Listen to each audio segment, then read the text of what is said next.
오늘 우리에게 주시는 하나님의 말씀 함께 보기를 원합니다. 창세기 1장 1절부터 2절까지의 말씀입니다. 창세기 1장 1절부터 2절까지의 말씀. 창세기 1장 1절 외울 수 있는 사람? 그쵸, 외울 수 있는 사람이 있죠. 2절까지는 외울 수 있는 사람 별로 없을 것 같아요. 오늘 주보에도 기록해 놨습니다. 같이 큰 목소리로 1절과 2절 함께 읽어보기 원하는데요. 자, 같이 읽겠습니다. 시작. 태초에 하나님이 천지를 창조하시니라. 땅이 혼돈하고 공허하며 흑암이 깊음 위에 있고 하나님의 영은 수면 위에 운행하시니라. 아멘. 아멘. 이 말씀은 이 창세기 1장 말씀을 외우는 이유는 굉장히 짧은 구절이기도 하지만 많은 사람들이 성경 통독을 한다고 하면 창세기 1장부터 시작을 합니다. 그렇죠? 그래서 이 말씀은 웬만한 사람들 다 알고 믿지 않는 사람들 중에서도 창세기 1장 1절 말씀은 아는 사람들이 많아요. 자, 우리가 글을 쓸 때 우리는요, 따옴표도 있고, 마침표도 있고, 그 다음에 쉼표도 있고, 여러 가지 표시들이 있죠. 이 약속이죠. 그쵸? 근데 히브리어도 마찬가지로 이런 기호들이 있어요. 이런 부호들이 있습니다. 그런데 히브리어는요, 우리나라는 문단을 나누기 할 때 어떻게 표시해요? 띄어쓰기 하죠. 들여쓰기 하거나, 그쵸? 그 다음 행은 들여쓰기 하거나, 이런 약속들이 좀 정해져 있습니다. 어떤 글이냐에 따라서 조금씩 다르긴 하지만 그런 약속들이 있어요. 근데 이 히브리어도 마찬가지로 문단을 나눌 때에 쓰는 어떤 부호가 있습니다. 파투카라는 부호예요. 파투카. 그래서 히브리어는 보면 얘들아, 내가 일부러 준비 안 했어. 봐도 몰라. 왜냐면 다 그게 그거 같아. 오른쪽이 열리고 왼쪽이 열리고 근데 그 차이가 또 엄청나요. 그걸 다 외우려면 우리가 신학을 공부할 것도 아니고, 심지어 목사님들이 히브리어 점수는 별로 안 좋았거든요. 어려워서. 그걸 다 알 필요는 없지만 파투카가 찍혀 있는데, 이 파투카가 무슨 뜻이냐면 1절부터 5절 지나고 나서 5절에 이 파투카가 찍혀 있어요. 그러니까 뭐냐면 1절과 5절은 한 문단이다 라는 것을 우리가 알 수가 있는 거죠. 모든 책에는요, 어떤 책을 보든 간에 그 앞에는 가장 처음에 있는 이야기가 뭐죠? 여는 말, 서문, 오늘은 서언이라고 표현했는데, 그쵸? 서론, 여러 가지 다양한 표현으로 얘기가 나오지만 서론이 등장을 합니다. 그러니까 1절과 5절까지가 한 문단인데요. 그걸 또 좀 나눠봤습니다. 나눠봤을 때 오늘 함께 나눌 1절과 2절 말씀이 전체를 대변한, 이 성경의 전체를 나타내는 서언과 같다. 전체를 이야기하고 있다는 거예요. 서언과 같다 해서 이 1절과 2절 말씀을 시작으로 이 창세기 말씀을 나누기를 원합니다. 오늘은요, 하나님 창조사역 전체를 미리 좀 한번 얘기해 보려고 해요. 그 전에 이 1절과 2절 말씀을 보면서 한처음에 라는 시리즈를 워밍업 해보려고 합니다. 한처음에. 우리 아내는요, 여보 있잖아, 이야기하면서 막 이야기를 하면요, 이렇게 나를 불러놓고 앉혀놓고 이야기를 하면 한 가지 그 특징이 있어요. 뭔지 아세요? 서론이 너무 길어요. 이게 어떻게 이루어져 있는지 그걸 계속 설명하려고 해요.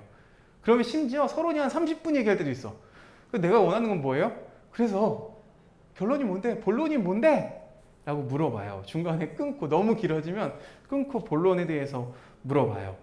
그런데 막상 들어보면 어때요? 용두사미가 될 때가 많이 있어요. 내가 이미 아는 이야기이거나 아니면 그닥 별거 아닌 이야기일 경우도 굉장히 많아요. 하지만 이 창세기 1장 1절부터 2절 하나님의 서언이 기록된 이 부분은요, 용두사미가 아닙니다.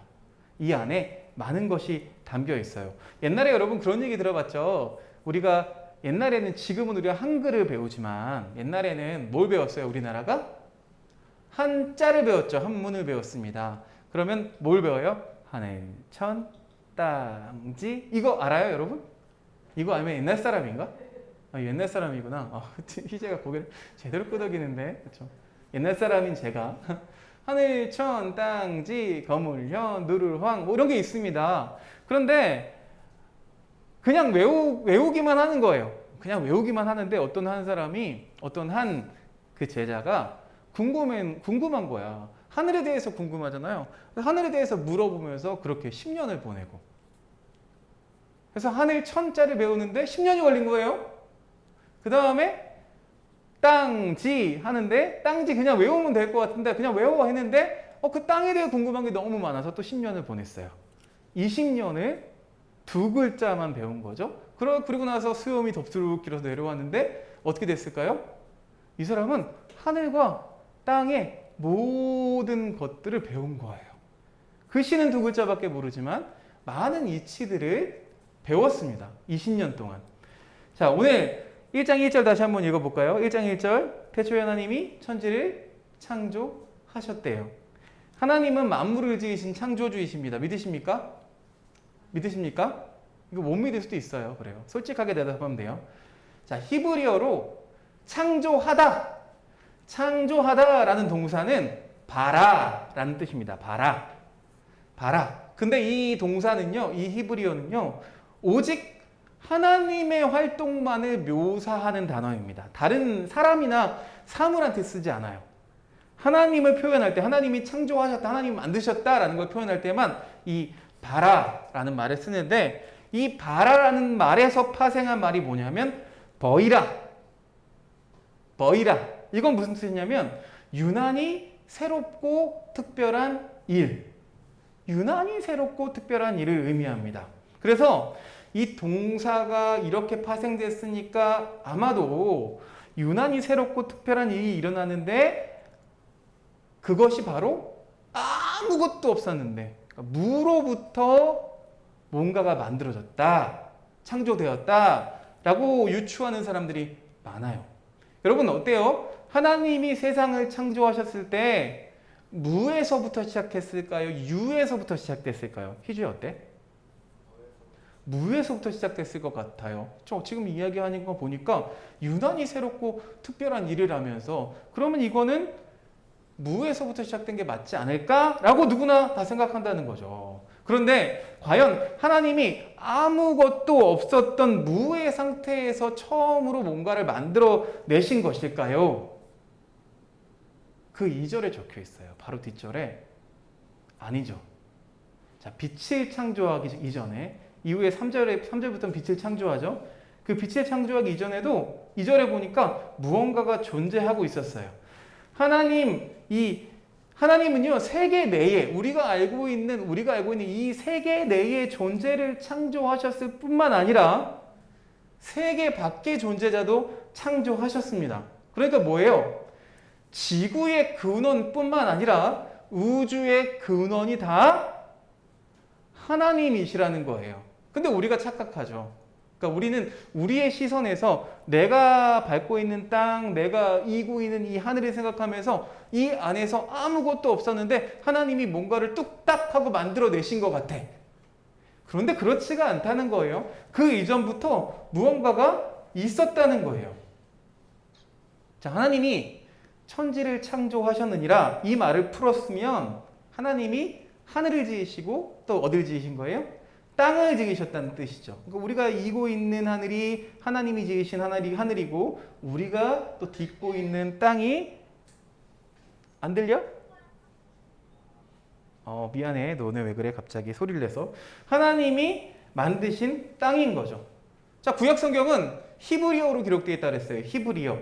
그런데 이 히브리어의 기록 중에서는 이런 수사법이 있습니다. 이거 외울 필요 없어요.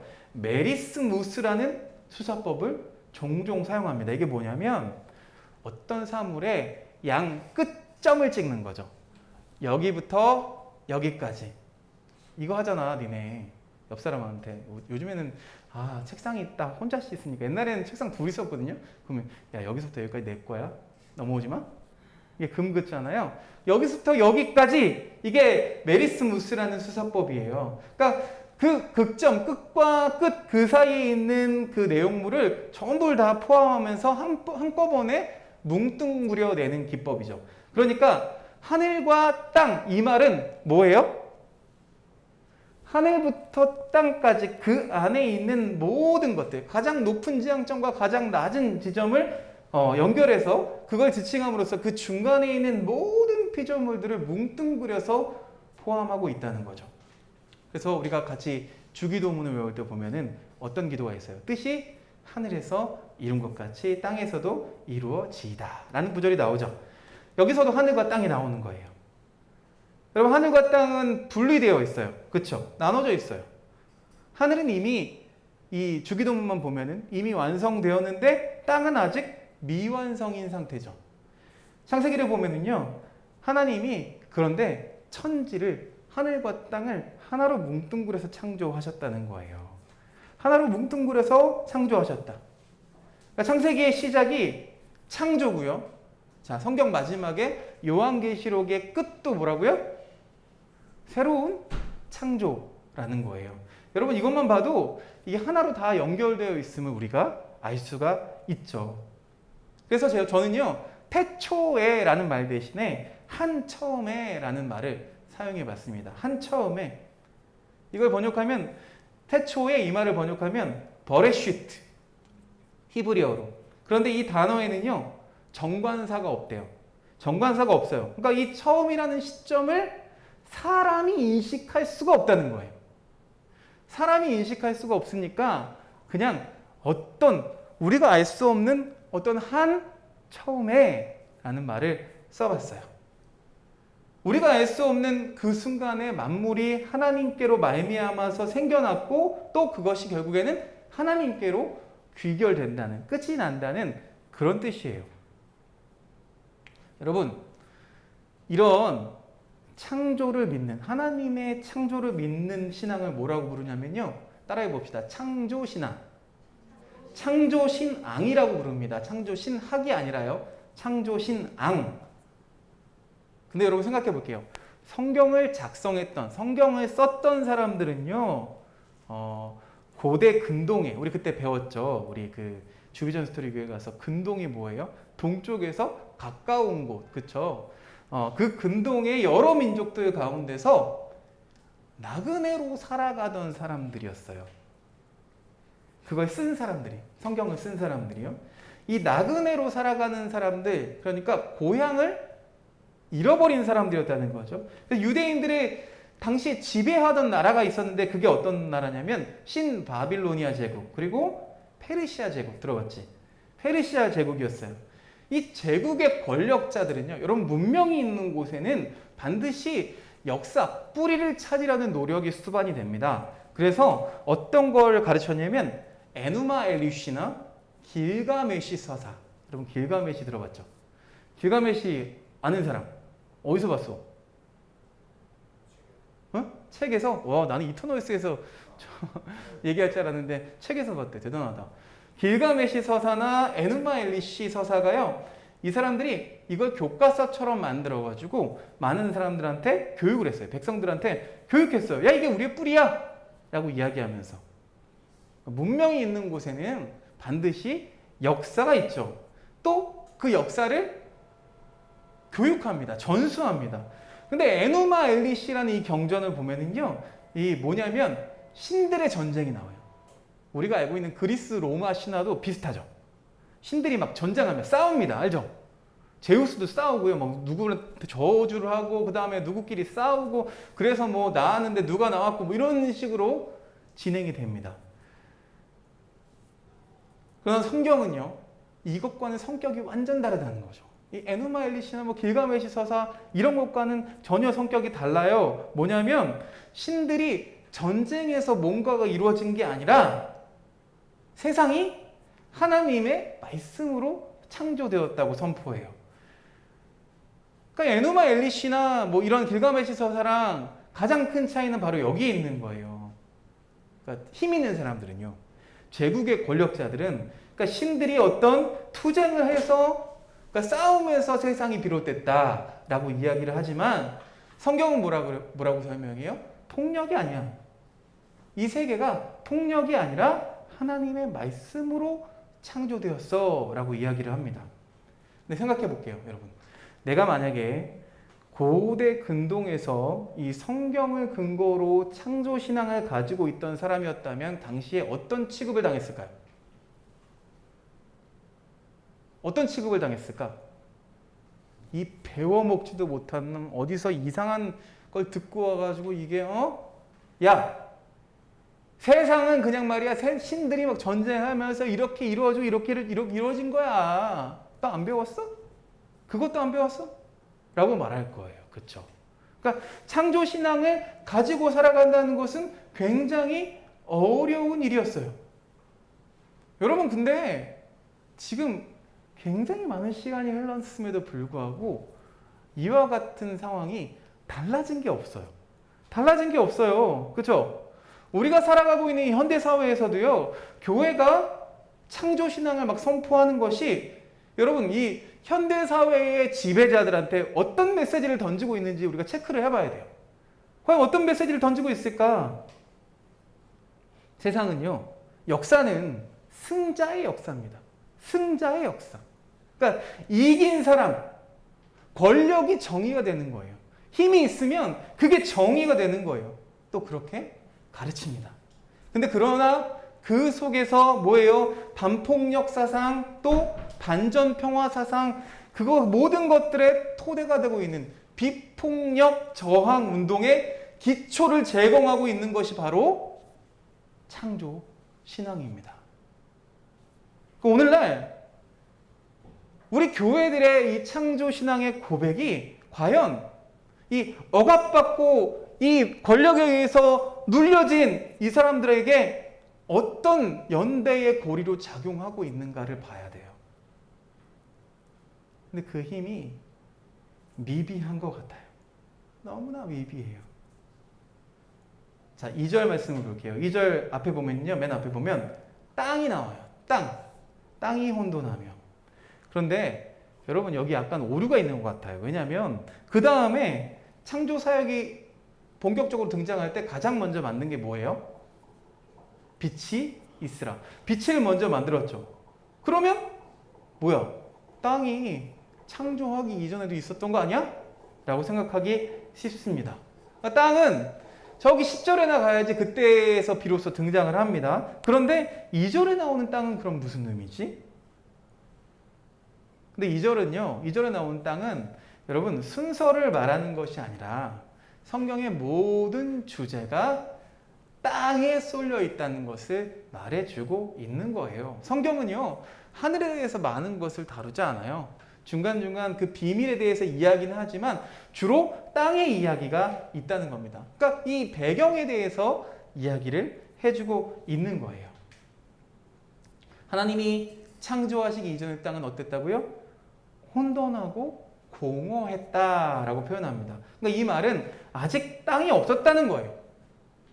땅이 없었기 때문에 이런 표현이 더 알맞는 거죠. 또 더 주의해야 될 사항은요. 하나님께서 질서의 상황, 그러니까 빛을 만들자 질서가 생기기 시작했는데 질서를 창조하기 이전의 상황은 매우 혼란스럽고 무질서했구나 라는 것을 우리가 또 쉽게 그냥 이분법으로 이해하기가 쉬운데요. 그렇게 이해해서도 안 됩니다. 혼돈을 뜻하는 영어 단어 뭔지 아세요? 카오스. 그렇죠? 카오스. 하나님이 빛을 만드시고 질서가 잡혔다라는 해석을 우리가 주로 하는데 그러면 빛이 생기기 전에는 무질서한 땅이 존재했다라고 전제할 수도 있거든요. 그러니까 땅이 존재했다라고 전제할 수도 있어요. 그러니까 땅은 존재하지 않았어. 그냥 아예 없는 거예요. 그 다음에 자 카오스의 반대말이 뭐예요? 코스모스입니다. 코스모스. 이건 뭐예요?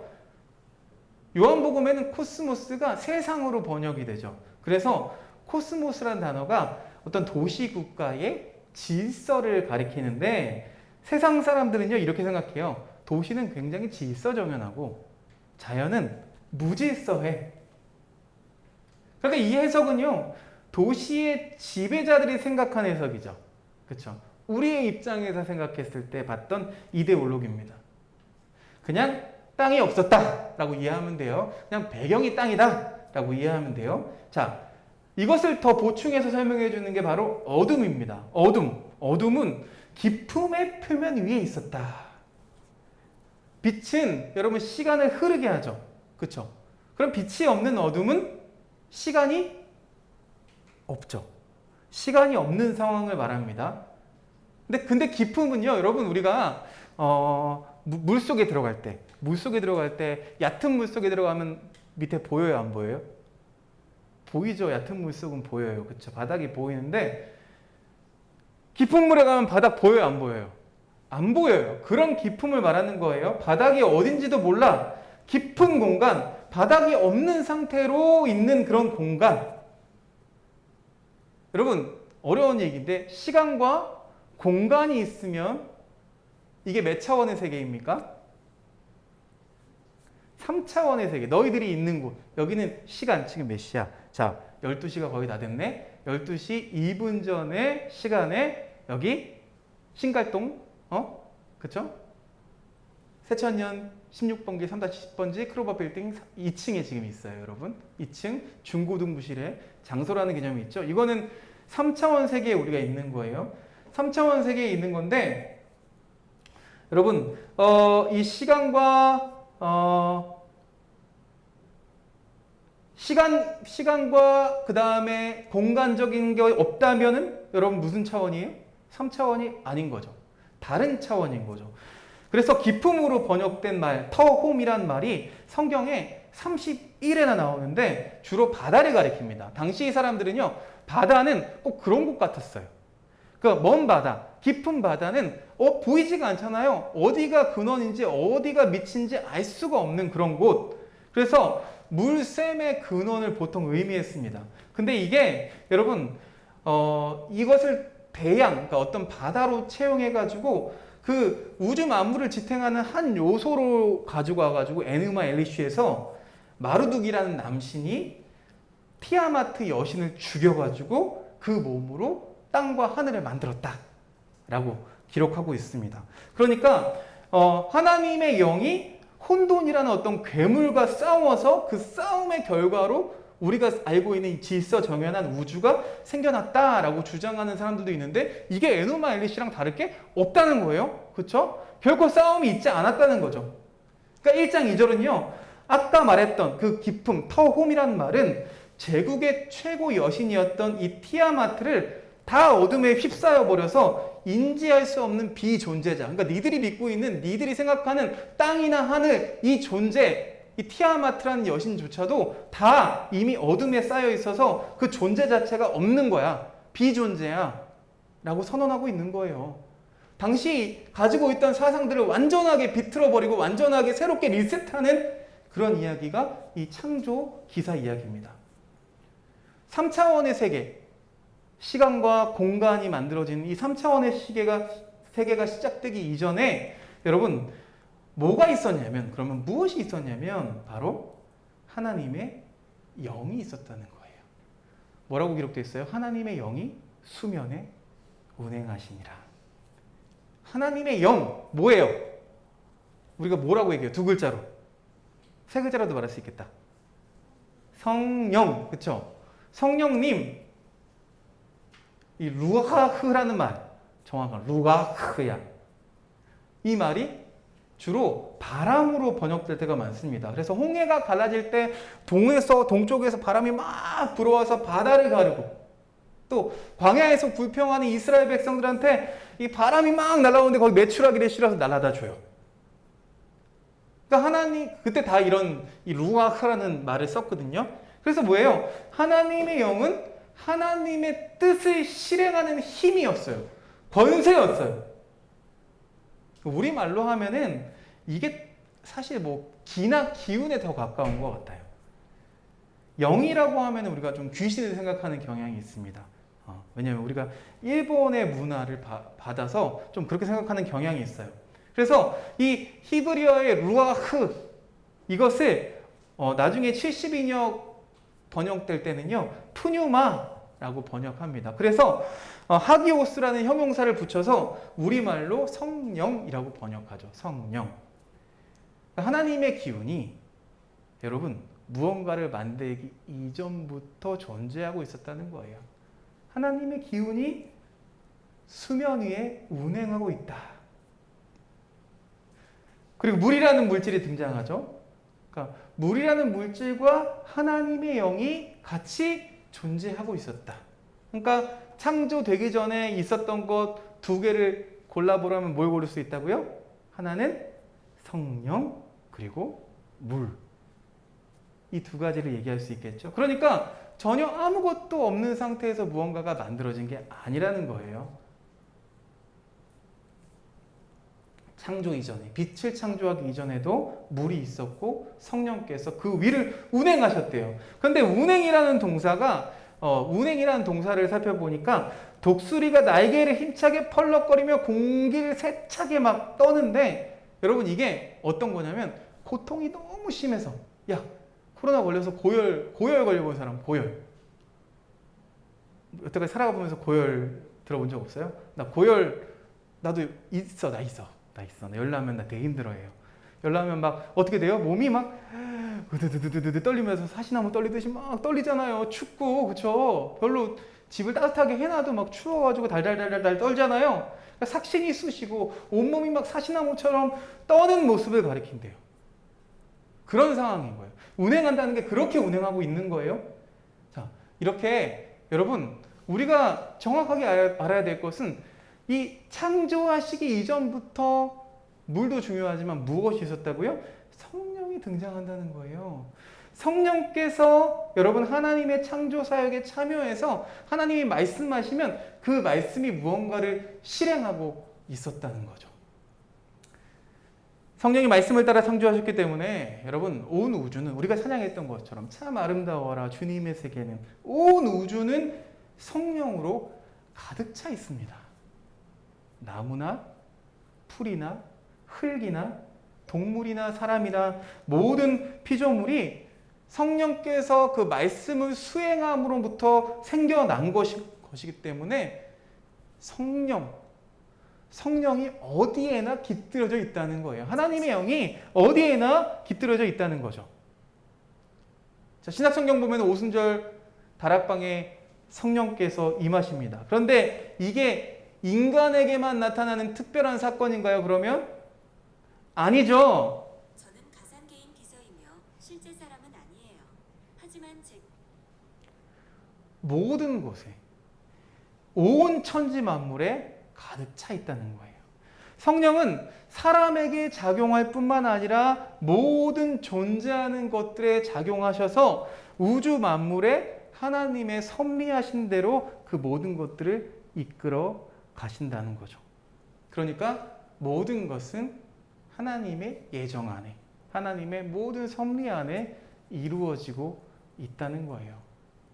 사랑하는 여러분, 이 창세기 말씀이 여러분에게 조금 버겁게 힘겹게 들릴 수도 있겠지만, 여러분 우리가 다시 한번 우리의 신앙을 좀 리셋할 수 있었으면 좋겠어요. 우리의 창조 신앙이 내가 믿는 하나님이 태초에 천지를 창조하셨다고 나는 믿고 있는데, 과연 내 삶 속에서 내가 권력자들을 상대할 때, 내가 세상을 대할 때 과연 이 창조신앙이 힘을 쓰고 있는지, 아니면 똑같이 그냥 따라가는지, 맹목적으로 따라가고 있는지를 점검해 봤으면 좋겠어요. 세상의 에누마 엘리시아 같은 그런 경전들을 우리에게 교육할 때 그걸 듣고 아 그래 그게 맞을 수도 있지 라고 하는 것이 아니라, 그것과 정반대지만 진짜를 이야기하고 있는 그 하나님의 말씀에 귀 기울이면서 우리가 우리의 자리에서 해야 할 귀한 역할들을 감당하며 살아가기를 주님의 이름으로 축복드립니다. 세상은요 여러분 사람이 중요해요. 세상의 어떤 모든 만물들은 중요하지 않아요. 그래서 인간만이 영적인 존재고 우월한 존재라서 많은 자연 만물들이 고통을 받고 있는 것을 우리가 보고 있죠. 그러나 하나님은 그렇게 얘기하지 않아요. 모든 것에 성령이 깃들어 있어요. 모든 것에서 운행하고 계시다고 오늘도 말씀하고 계세요. 여러분 그 말씀을 깨달으며 우리가 이 창세기 공부를 통해서 생명에 대해서 생각해보고 우리의 시작에 대해서 다시 한번 점검해 볼 수 있는 우리 하나팀즈 친구들 다 되시기를 주님의 이름으로 축원드립니다. 제가 기도하겠습니다. 하나님 감사합니다. 오늘도 하나님께서 우리를 사랑하셔서 우리를 하나님의 자리에 불러 모아주시고 이 3차원의 공간에서 다른 차원의 우리 성령님을 얘기할 수 있도록 인도해 주시니 참으로 감사를 드립니다. 하나님, 우리의 삶을 돌아보면 우리는 똑같이 에누마 엘리시, 그 다음에 신들의 전쟁을 통해서 어떤 우연으로 인해서 생겨난 것들을 믿고 살아가고 있는지 모르겠습니다. 하나님, 그것도 들어야 하지만 그러나 진짜를 이야기하는, 하나님 다른 어떤 것보다도 생명과 존중과 평화를 이야기하는 그 하나님의 창조 신앙을 단단히 붙잡고 살아가는, 그 창조 신앙을 세상에 선포함으로써 우리의 귀한 역할을 감당할 수 있는 우리 한 사람 한 사람, 우리 하나팀제 친구들 다 될 수 있도록 주님 이끌어 주시고 함께 해 주시옵소서. 예수 그리스도 이름으로 기도드렸사옵나이다. 아멘.